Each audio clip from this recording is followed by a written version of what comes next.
banyak pengetahuan yang belum diajarkan kepada para petani tentang apa itu pertanian.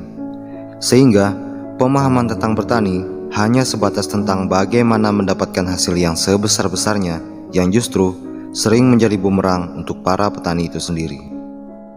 Kalau kita memahami betul apa itu pertanian berkelanjutan, maka bertani akan menjadi sesuatu yang menyenangkan, bukan dengan sibuk memikirkan berapa biaya dan hasil yang akan didapat, tapi dengan memahami betul apa itu prinsip pertanian yang sesungguhnya, sesuatu yang berada di bawah kaki kita.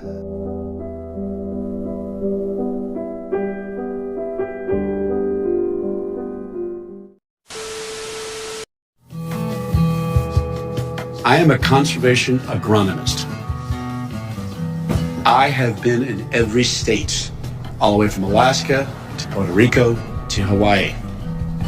I've also been asked to go speak in Europe, Australia. Just haven't had the time. We get the soil right, we can fix a lot of our issues. Healthy soils lead to a healthy plant, healthy animal, healthy human, healthy water, healthy climate. This is what this is about today. Learning how the soil works and learning how to farm like nature does. I have learned my job is to drop a seed. And the more you farm like nature, the more we can reduce your inputs and the more money you can make. It's my calling. Just as simple as that. Actually, this is from everyone. I've lived in 4 or 5 states. Everywhere I go and work, we're still having the same problem. Massive erosion.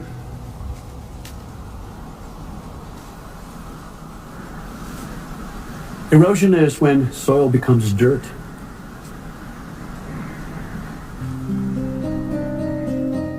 Rapid erosion began long ago when humans developed the plow. Its purpose was to break the soil in order to sow seeds. By the Bronze Age, vast areas around cities were plowed up to plant grains. But as their soils eroded, those once great empires vanished into dust. But we don't have to look back thousands of years to see the dangers of erosion. In the 1930s, America experienced the largest man-made environmental disaster in history. It was called the Dust Bowl. It was largely caused by farmers tilling the once fertile Midwestern plains and leaving the soil exposed. By the end of 1934, roughly 200 million acres of cropland were permanently damaged. On a whistle-stop train tour, President Franklin D. Roosevelt saw the destruction of America's soil firsthand. In response, he created the Soil Conservation Service to save the nation's soil. What I have seen confirms me in the belief that I've had for a long time that we're going to win on this problem. It relates to working out a plan of cooperation with nature instead of going along with what we've been doing in the past, trying to buck nature.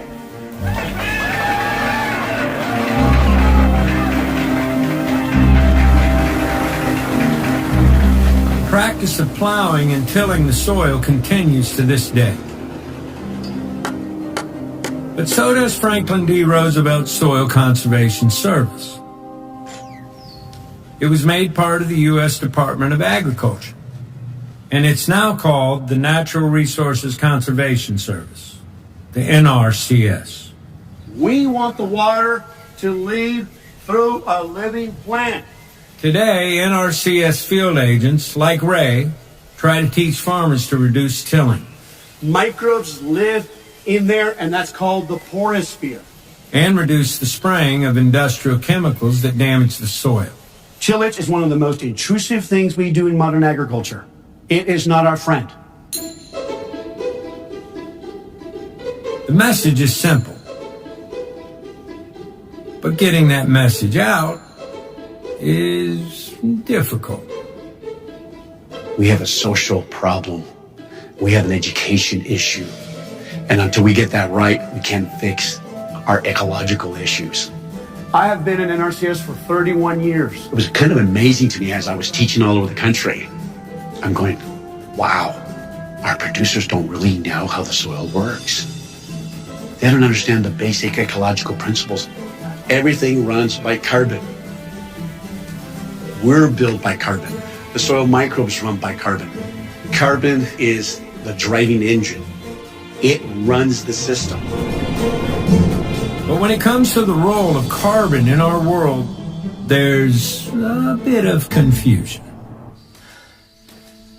To be specific, carbon dioxide is a gas. We breathe it out, and plants breathe it in.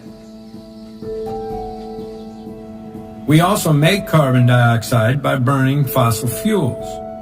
But carbon isn't bad. In fact, it's the basis for all life on Earth. There's a tendency right now for us to be at war with carbon. Carbon's the bad guy, and I think this is a lost opportunity. Carbon's the good guy. We're carbon. I'm 16% carbon, and all of it came from eating vegetation and things that eat vegetation. Plants use sunlight as energy, and they pull carbon dioxide out of the atmosphere. They turn it into a carbon fuel, and that's how they grow. But 40% of that carbon fuel they send down to their roots. They're leaking it out in a very strategic way to soil microorganisms. Plants are feeding soil microorganisms carbon, and the soil microorganisms are bringing plants mineral nutrients. And in the process of all that, those soil microorganisms make a carbon glue out of that carbon fuel. And they make habitat in the soil. They make little pockets in the soil to control the flow of air and water. And that's one of the ways that carbon gets fixed in the soil. In other words, soil has the unique ability to sequester carbon dioxide out of the atmosphere. That's a big deal. And what's even more amazing? The soil contains an entire universe of life. Here I went to years of college, and I took soil science. I didn't know. I really did not know how the soil worked. It's alive. Think about the chains of evolution. Those who shake the ground, you feel it moving with the revolution.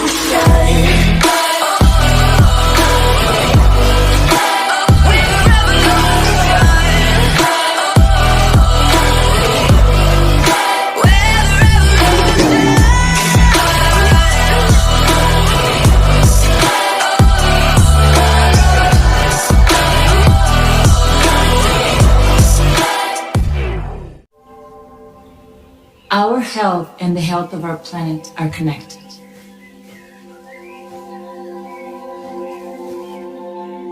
If we choose healthy food, there's a reciprocation. Not only we feel better, we are healthier, but the earth is healthier. Taking care of the microbes in the soil is critical for human health. But spraying the soil with toxic chemicals, well, does something else. All of our soils that are under chemical conventional agriculture are almost completely devoid of microorganisms.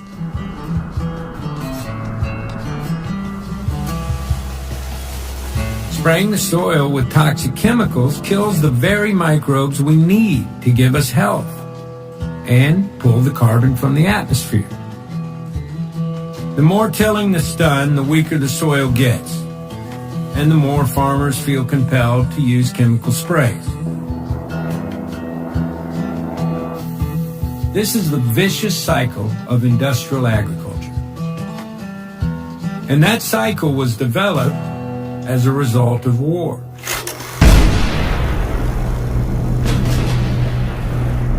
The roots of industrial agriculture go back to a German scientist named Fritz Haber. Haber invented a process for making synthetic nitrogen fertilizer that increased food production. His other scientific breakthrough was the creation of poisons known as pesticides.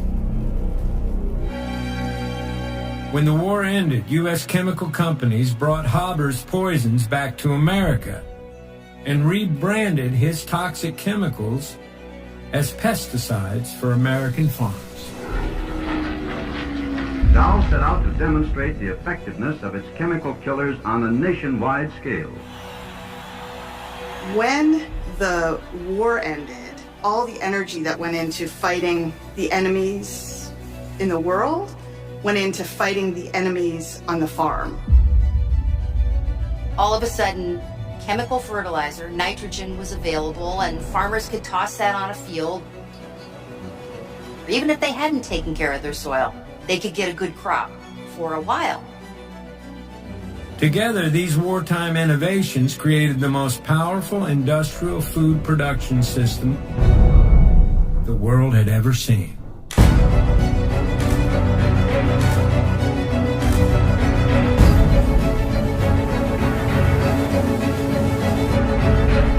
We created an infrastructure around single types of industry, and then we decoupled livestock and row crop production. We found people who were really good at raising livestock, and you found people who were really good at growing row crops, and you split those two camps. That ushered in this big philosophical shift in terms of how we approached farming.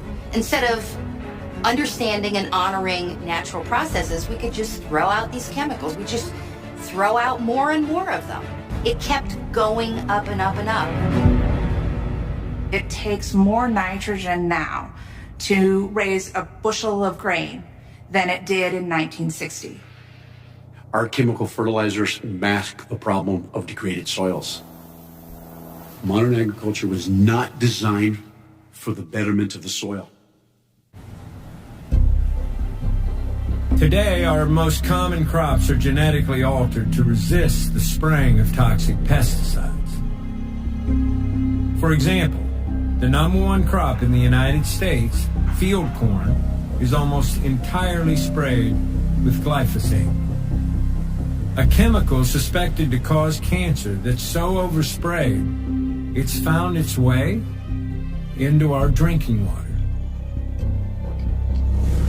These chemicals, which were considered dangerous to begin with, are now being used at rates that would have been inconceivable 20 years ago.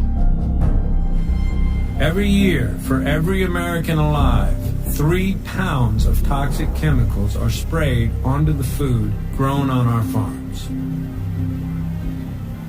That goes into the soil, it goes into the water, it goes into our bodies. It's not just on the food you eat, it's everywhere. Most of the agricultural industry's pesticides and herbicides transfer directly through breast milk to babies. There are over 200 peer-reviewed studies that correlate the spraying of these toxic chemicals to effects like ADD in children, pediatric cancers, and birth defects. That's why juries have begun to award billions of dollars in damages to people who contracted cancer after using glyphosate. We know, for example, that glyphosate, which is also known as Roundup, has an effect on the gut microbiome that may lead to disturbances that can create disease, including cancer. A big reason these chemicals make us sick is because just as toxic chemicals kill the microbes in the soil, they also kill the microbes in our bodies. What I tell people is, your body can handle acute stresses, but it cannot handle chronic stresses. Soil ecosystems the same way. If you keep dumping the fungicides, you keep dumping the herbicide, you keep dumping the insecticides, you keep doing the tillage, chronic stress, it doesn't function anymore.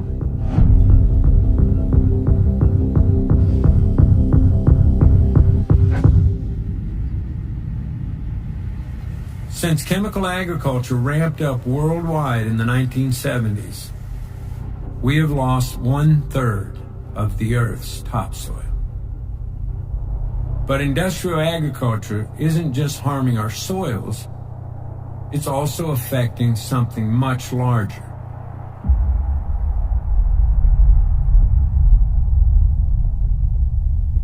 The most massive tsunami, perfect storm is bearing down upon us.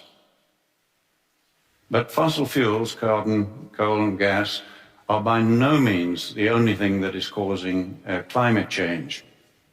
Now, because the fate of water and carbon are tied to soil organic matter, when we damage soils, you give off carbon. Carbon goes back to the atmosphere.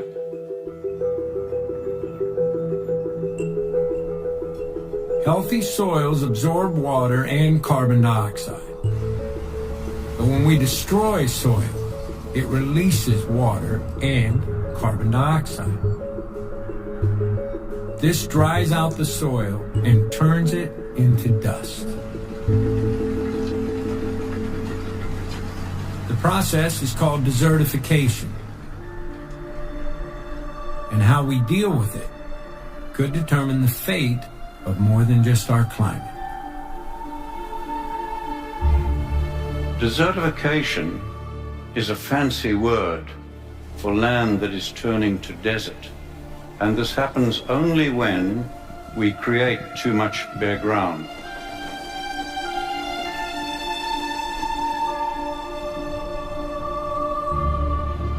Soil and the plant and the climate are connected.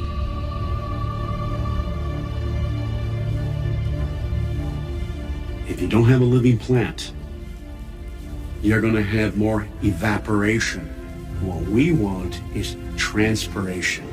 When the moisture leaves through the plant, when it does that, it increases humidity, and when it increases the humidity, we have more rain. 60% of our rainfall comes from the ocean. But a lot of people don't realize 40% comes from small water cycles where our rain comes from inland. What's going on is we disrupted the small water cycles. That's when you have too much sensible heat coming off bare soil.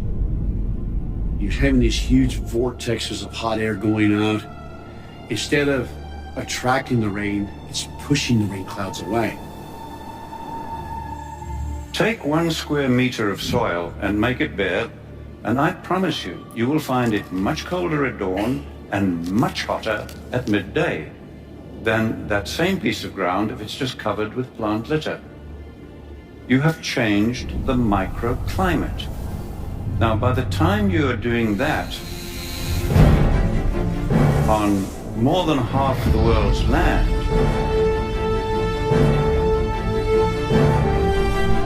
you are changing macroclimate.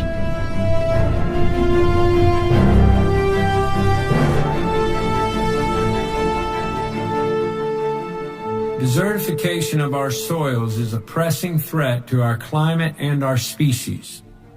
But I have for you a very simple message. About 2/3 of the world is desertifying. As soils turn to dust around the world, every year 40 million people are pushed off their land. By 2050, it's estimated that 1 billion people will be refugees of soil desertification. More than 20 civilizations in all regions of the world have failed because of agriculture damaging the environment. Their communities could not handle the deteriorating environment and the rising population. Globally, that's what we're doing today.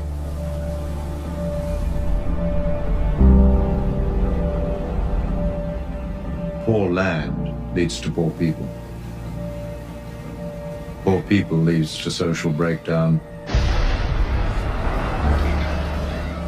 poor land leads to increasing frequency of floods and droughts, mass emigration across borders and into cities, and it's leading to ideal recruitment conditions. What we know right now is the way we're feeding ourselves is undermining the very ecology that we're dependent upon. So the long-term prognosis for our survival on this planet, given business as usual, is very, very poor.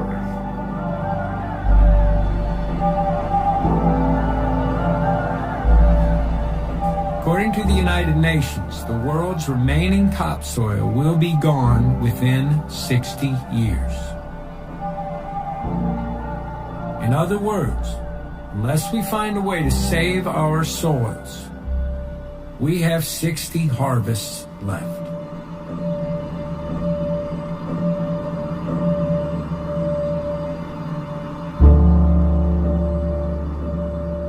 The global scale of the problems we face may seem insurmountable.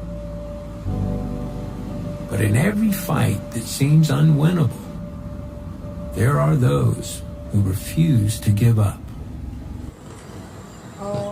Let's see that. Do a couple of demos.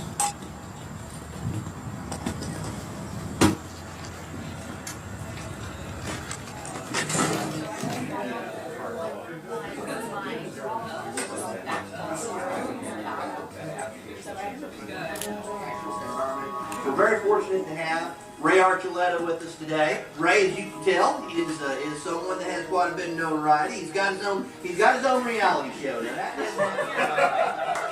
with that, I'm going to turn the floor over to Ray. Ray, we appreciate you being here. Thank you very much. Ray. This is a supercomputer model by NASA. We're concerned of the red and purples being CO2. I want you to notice the dates. That is February, March. Now, what are we doing March, April? What do we do in modern agriculture in April? We are tilling.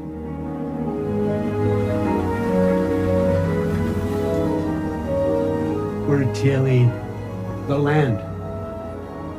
And look at the huge plumes of CO2. Look at the dates. May. Now, let's see what happens around June. Look at the colors change. Ladies and gentlemen, what is happening in June?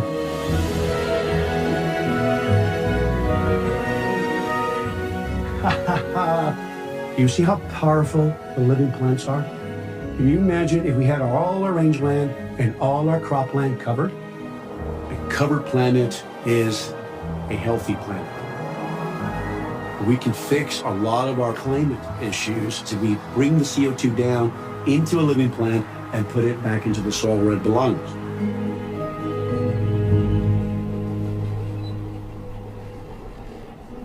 Agriculture is the biggest way that humans impact our landscape. We have unleashed through agriculture over the centuries, over the millennia, carbon from the land, and it's now up in the atmosphere. It's now part of that legacy load of carbon dioxide. Many people are coming to this discussion about soil health because it can bring that carbon back down and put it in the ground. The first, he's an environmentalist and the editor of Drawdown, the most comprehensive plan ever proposed to reverse global warming. Please welcome Paul Hawken. Tell us why your plan is different and why it is the most comprehensive. Well, it's very different because it's the first one ever. You cannot achieve drawdown without biosequestration. Biosequestration is using plants, trees, perennials, and techniques of grazing and farming to capture carbon and store it in the sink of the soil and retain it for decades, if not centuries. What we did is map, measured, and modeled the 100 most substantive solutions to global warming. And what I mean by solutions, I mean things that are at hand. We know how to do it. They're scaling. And if we continue to scale in a rigorous but reasonable way over 30 years, we can reverse global warming. When you talk to people about this great technology that has existed for millions of years that takes carbon out of the atmosphere and stores it safely in the soil, and that it's called plants working with soil microorganisms, it seems too simple. Putting our atmospheric carbon down into our soil may be a simple idea, but to do it on a global scale requires politics. And when it comes to the politics of climate change, well, let's just say there's a lot of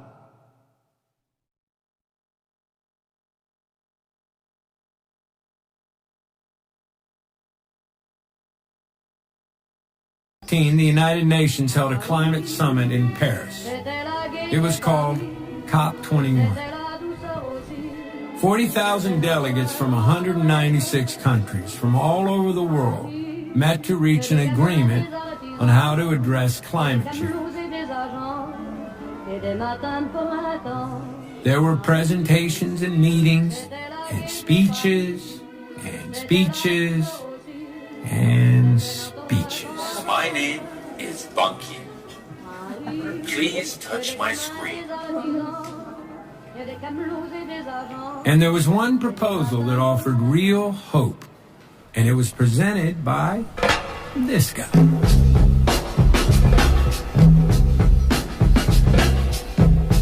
Moi, je viens d'un village de la Sarthe, petit village de 256 habitants, qui était dans le monde rural et agricole. Il y avait beaucoup d'agriculteurs. J'étais intéressé par l'agriculture très tôt. Qui sera là ce matin et qui est... France maintains the largest agricultural science institution in Europe. It's called INRA, and it's been studying soil for over 100 years. INRA recently developed a program called the 4 for 1,000 initiative. Their goal is to increase the carbon content of the world's soils by 0.4% annually. That would sequester the same amount of carbon that humanity emits each year. Ok, bon bah c'est clair. Après, The soil environment can hold more carbon than the atmosphere and plants living on the surface of the soil combined. We have an incredible ability to be able to store that carbon in the soil in a relatively short period of time. Le premier outil de l'agriculture, c'est le sol. C'est pas le tracteur, c'est pas la moissonneuse batteuse, c'est pas le satellite, c'est le sol. C'est tout l'enjeu de l'après COP21 à Paris. C'est que on fait prendre conscience du rôle des sols, on fait prendre conscience qu'on peut stocker du carbone, et après, il faut qu'on fasse agir pour réaliser les objectifs.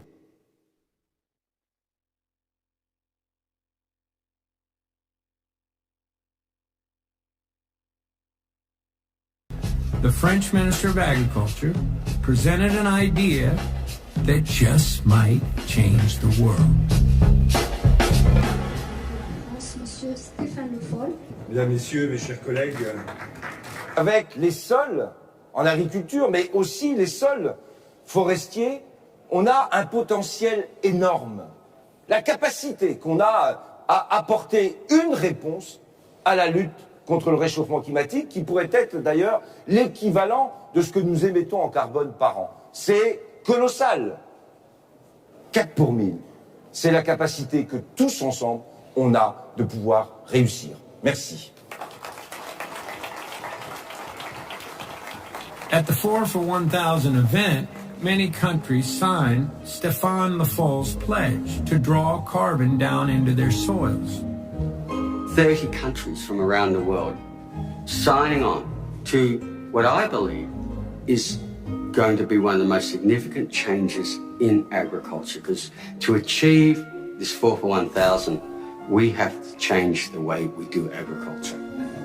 And doing agriculture in a way that sequesters carbon requires a radical reduction in toxic pesticides, GMOs, and synthetic chemicals. But the 3 largest contributors to carbon dioxide and the 3 largest agricultural producers were missing from the agreement. India, the United States, and China did not show. Does it frustrate you that America did not sign on to the agreement? Si, c'est frustrant.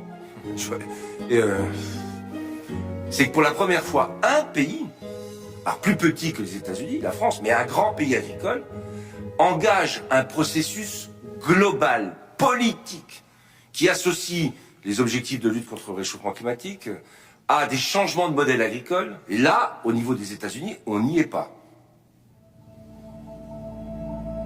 And after all that, the United States announced that it had pulled entirely out of the Paris Agreement. If we are going to succeed in balancing our climate, we do need to switch to renewable energies. But none of that will alter the tremendous amount of carbon we've already put into the atmosphere.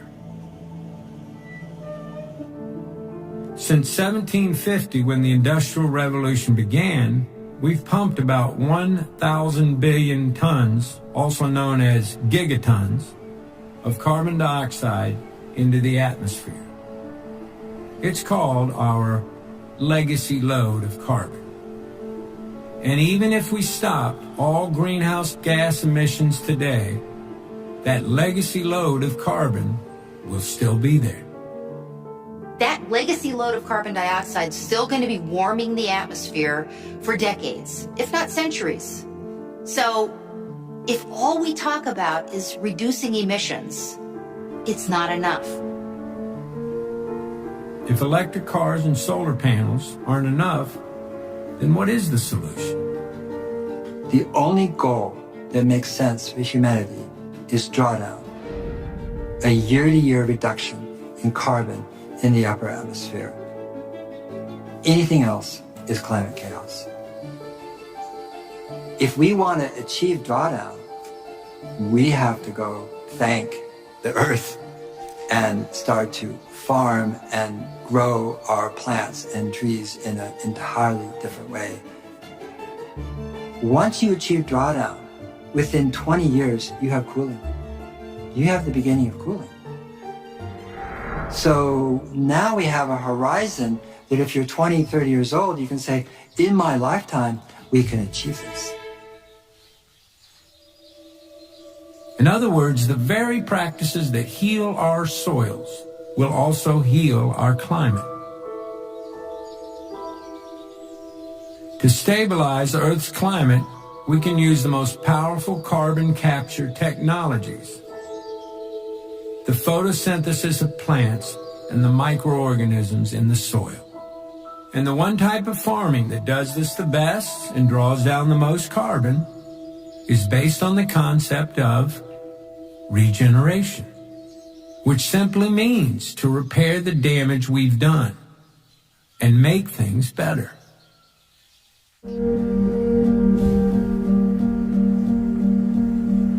I'm a rancher. That's how I prefer to be thought of, as I'm a rancher. A farmer technically grows crops. A rancher raises livestock. Why I like to be considered a rancher is because I'm all about living things and taking part in living ecosystems. And to me, that's what my operation's about, a living ecosystem. We purchased this place in 1991, and for the first 2 years, I was farming conventionally. Heavy tillage, high use of synthetics. 1995 came along, and the day before I was going to start combining, I lost 100% of our crop to a hailstorm. So we were totally wiped out. No income from our crops. That was really tough to take because we didn't have crop insurance. 1996 came along, we lost 100% of our crop to hail again. 1997 came along, we dried out. Nobody combined an acre. There was a major drought in this area. 1998 came along and we lost 80% of our crop to hail. So we were 4 years with basically no crop income. The neighbors were all taking bets and waiting for my land. Times were really getting tough financially, and the banker didn't want to loan me any money to buy inputs. Best thing that could have happened. I wasn't gonna fail. I really had to start focusing, how can I make this farm and ranch get these soils to produce a crop without all these inputs? So I started to be a studier of soil ecosystems. I actually went back and I read Thomas Jefferson's old journals because I was trying to figure out how did they do this previous to the use of all these synthetics.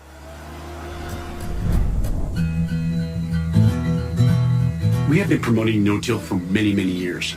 No-tillage means you don't till the soil at all. You just plant directly into it. This is a no-till drill. No-till drills are available everywhere in the world. This will help you grow topsoil. Any type of tillage equipment will destroy topsoil. This is your firming wheel. This holds this residue so the disc here can cut it, just making a small slit. The seed travels down at a specific rate per acre. This comes around, moves a small amount of soil right over that seed. We're keeping all this armor on the soil surface in order to protect the soil from wind erosion, water erosion, so we can grow crops on much less moisture with this type of a system. Rain falls on this, it's going to go right into the soil. Rain falls on bare soil, it's going to run off, and then it's going to evaporate very quickly. Soil that is not tilled stores more water, thus increasing microbe growth, which leads to more plant growth and even to more local rainfall. This is the virtuous cycle of regeneration.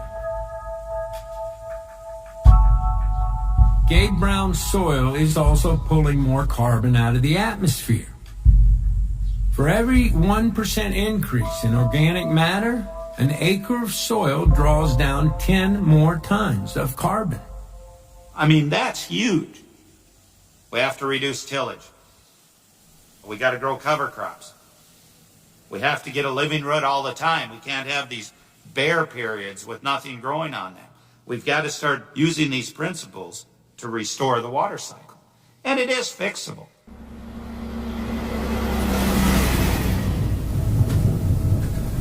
So I'm taking it to a field here that is a multi-species cover crop.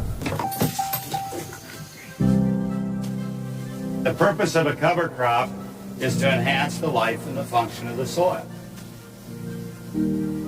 Think of it this way, if I grow a monoculture on this field, would only be feeding the soil biology one type of root exudate. I'm growing 19 species here. We're accelerating biological time. We're feeding the soil biology what it would take a conventional farmer 19 years to do. I'm doing it in 1 year. So people might ask, how do you get any money from these things?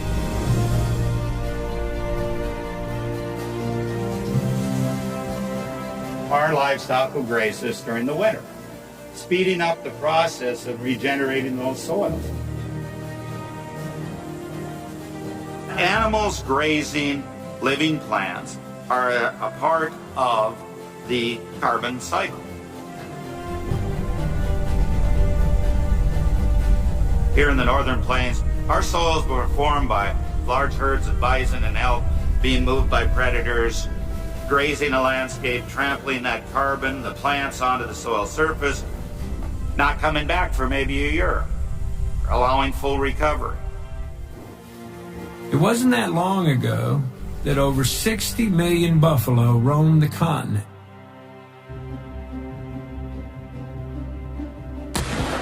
In an attempt to starve the Native Americans, the U.S. military and the railroads killed most of the buffalo. By the time the culling ended, only a few thousand of the majestic animals remained.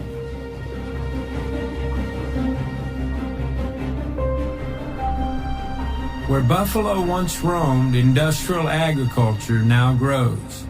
Hundreds of millions of acres of crops just to feed animals. And those animals are concentrated into feedlots.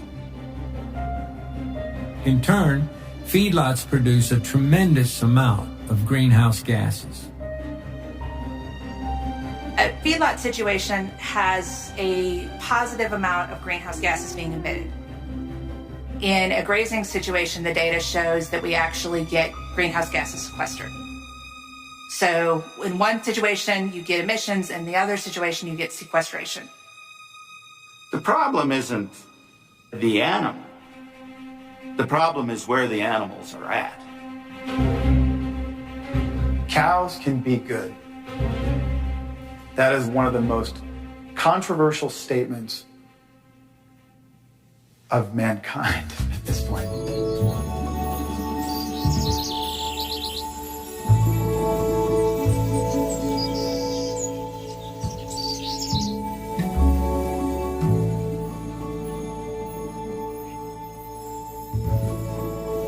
It's long pants today, right? You guys are gonna ride horses? Yeah.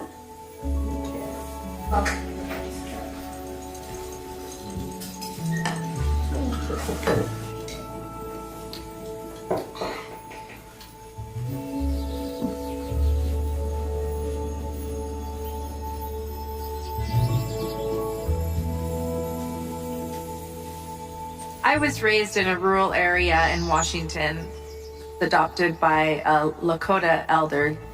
We were out in nature every day.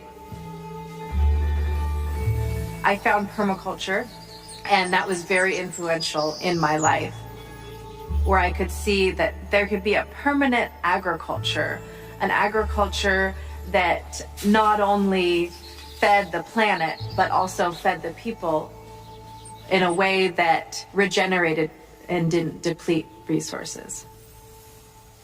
Holistic ranchers like the market guards use careful planning so their cows sequester carbon and actually regenerate the land. So this is our grazing plan and control chart. This tells us where we're planning to have the cattle live.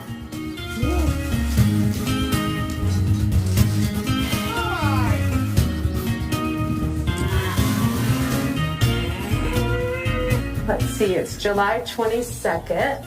So they were in G1 and they are going to move here.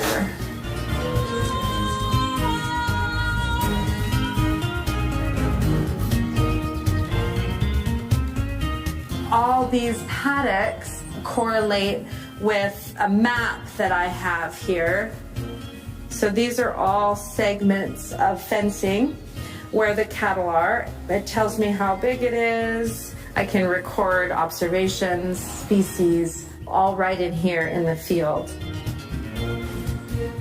We manage over 8,000 acres throughout the Bay Area, so we're constantly on the move.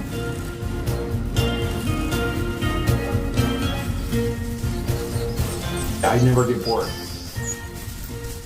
I never get bored. They call cows mobile microbe tanks, because cows employ microbes in their rumen to break down the fibers in food. So when cows poop, that is just like a steaming mound of microbes dumped onto the land, and it's a powerful stuff for the land. So it's been about 3 months since the cattle have been in this pasture. Did you hear that little pop when I popped it out? That was all these root hairs popping off.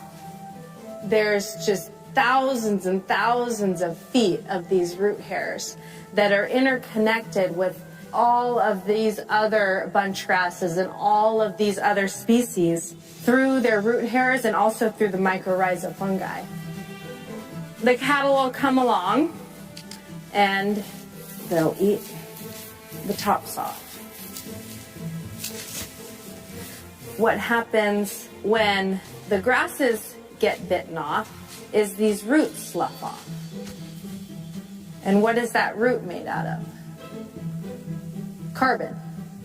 We're taking carbon from the atmosphere via photosynthesis into the plant, and then it's going through the plant into the root system, that carbon, and it sloughs off and turns into humus, where it belongs.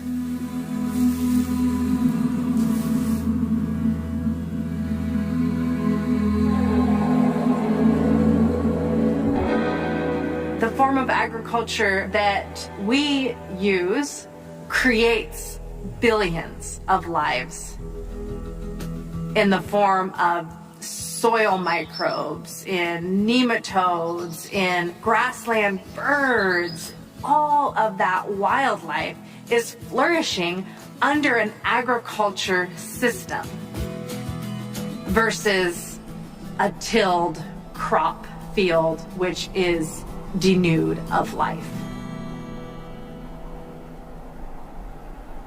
And the vast majority of those tilled fields grow one thing: animal feed. Corn, soy, and hay.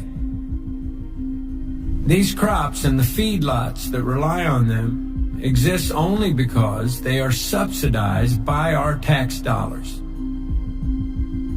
I was speaking to a group of corn and soybean producers from Missouri this past winter, and the one guy stood up and said, "Why would I want to plant anything else than corn and beans when I'm guaranteed a profit before I even go on the field?" The United States Department of Agriculture uses something called the Commodity Credit Corporation to give farmers price guarantees for growing specific crops. In the current system, taxpayers subsidize farmers to grow the crops that feed the animals that live in feedlots which emit greenhouse gases. The result? Our land is turning to dust and our farmers are going bust. And then I come back and ask them, now, how much money would you be making if the government wasn't subsidizing your operation? And they know the answer. They're not going to be making money. I dropped off all those programs. I tell producers I don't want to be on welfare anymore. Even with genetically altered seeds, chemical sprays, and government subsidies, most farmers struggle to make a few dollars per acre. But on its 5,000 acres, Brown's Ranch generates over $100 profit per acre per year. If you build a healthy farm ecosystem, you're going to be resilient. You're going to take the risk out of it. Yes, I grow corn. I don't grow soybeans, but I grow peas. That's good. But I also grow wheat and barley and oats and vetch and triticale and alfalfa, grass-finished beef, lamb, pork, honey, vegetables, all these other products. I could care less what the price of corn or beans are because they're such a small fraction of my operation. I built resiliency into the ecosystem. Most of the land that's managed by farmers is owned by somebody other than the farmer. We believe landowners, as they come to understand the long-term benefits of managing for soil health, will encourage their farmers to prioritize this. Once a farmer starts to manage for soil health and see those economic benefits, they won't turn back. By switching to regenerative agriculture, American farmers could increase their profits by over $100 billion annually and virtually eliminate their subsidies. You know, we have a motto on our operation. We want to sign the back of the check and not the front. It's a pretty good motto. It leaves a lot more in your pocket. The federal farm program we have today is the most detrimental thing there is to regenerative agriculture. In order for our governments to support the shift to regeneration, the people may have to lead the way. And the odds are there are some things that you can do to save our soils. Today. This is everybody's life, every hour of the day almost. Food waste. Yeah, food waste is ubiquitous. Everybody does it. Well, not everybody does it.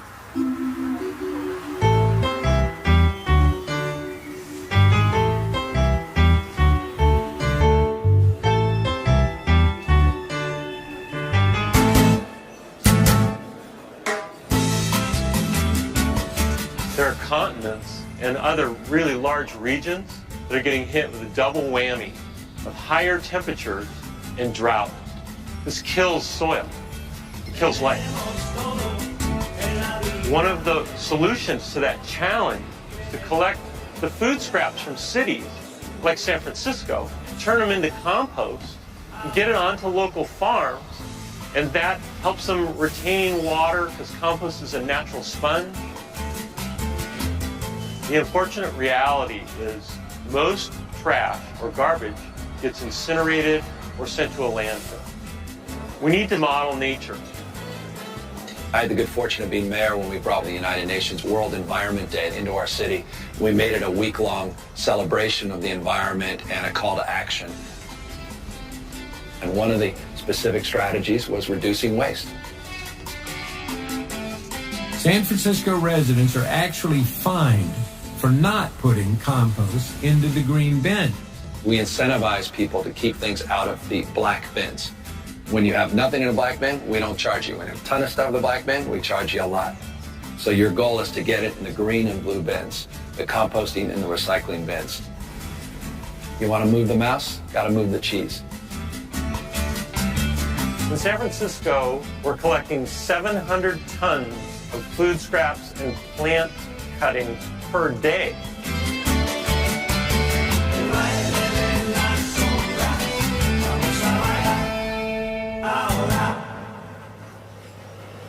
It's 5 in the morning and we're making compost. This is the most important kind of garbage that there is because this is where the nutrients are and this is where the carbon is. Compost arrives, the food scraps from the restaurants and people's homes, and we put them in this sorting system. 60 days ago, this was eggshells and chicken bones and vegetable peeling, and now it's a beautiful finished compost. And I'm digging in and it's quite warm here. It's still composting very actively. We collect our food scraps, we put them in the green bin, it goes off to Recology's compost facility, we turn it into compost and it gets on a farm. That's a simple solution. San Francisco became the most sustainable big city in the United States of America in just a few short years, and we grew our economy. And if San Francisco can prove an ideal, then that success can be replicated in other cities, in other states, and other nations around the rest of the world.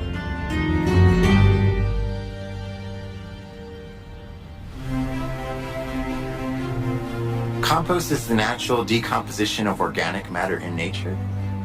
In a forest floor, it's when the leaves drop, the fungi and bacteria take it over and literally build the soil at the root zone. Compost is all about community. From the community of microbes that are breaking down the pile to the community of individuals in Los Angeles that are physically turning and sifting and contributing to that pile. Compost is just one of a suite of soil-based carbon capture solutions. The more we choose regenerative foods, the more the farmers will grow them. We're at a critical moment in human history. There could be a way to eat food that heals the planet. The way we're articulating it is the regenerative diet. I've personally been vegan for 20 years. I'm just kind of prove in my own role, like, hey, you can rock life in a very healthy, strong, powerful fashion on a plant-based diet. If you're eating meat, you you can need from a lot more correct, high-level farms. If we do eat meat, we need to eat meat that comes from pasture-raised, grass-fed, humanely killed animals.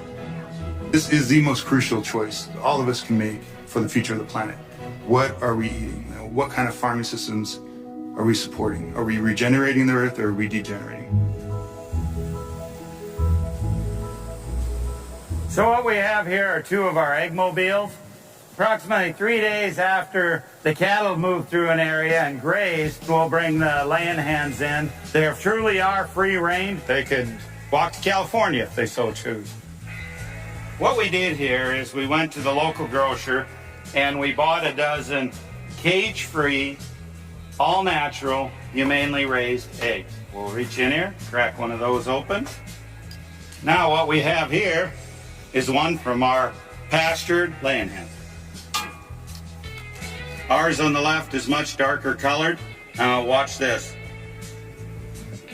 See how that breaks open rather easily? It's runny. Now look at this. I can poke my finger into there several times before we finally break it. Now look at the color of that yolk and look at the difference. Ours are out on pasture. They eat whatever they can forage for. These, although they're cage-free, they're no doubt in confinement and they're fed mostly grain. Ours are going to be much higher in nutrient density as compared to these. And what you're really feeling there is the nutrients and the complexity of regenerative agriculture. Eating a regenerative diet is important, but so is working with the people who grow our food. Today, we estimate 5% or less of farms are managed for soil health. The Nature Conservancy has partnered with the National Corn Growers Association to establish the Soil Health Partnership. Our goal is to grow this to 50% of U.S. farms managed for soil health by 2025. This idea of the Soil Health Academy started about 5 years ago when Ray first stepped onto my ranch and we first met. Little did we know what would become of that plan to try and move regeneration forward. It's finally come to fruition. Ray Archuleta. Hi, Jesse. Good to see you. Let me start off with myself. My name is Ray Archuleta. I had 32 years of government service. Our goal was to make the soil healthy, to teach more of these ecological principles. We wanted to mentor, to inspire people that they're part of that planet and that we're going to have a better relationship with them. Used to be you'd pick up a farm magazine and there wasn't a single article about soil health. Now you cannot pick one up without there being some article about soil health. That gives me hope.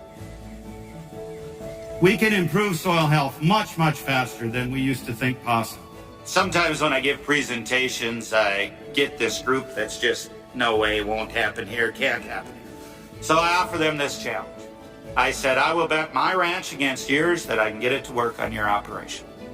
Because the principles of soil health, least amount of mechanical disturbance, diversity, armor on the soil, living root at all times, animal integration, those principles are universal. There is zero doubt, and I mean zero doubt in my mind, I can get these practices to work anywhere in the world.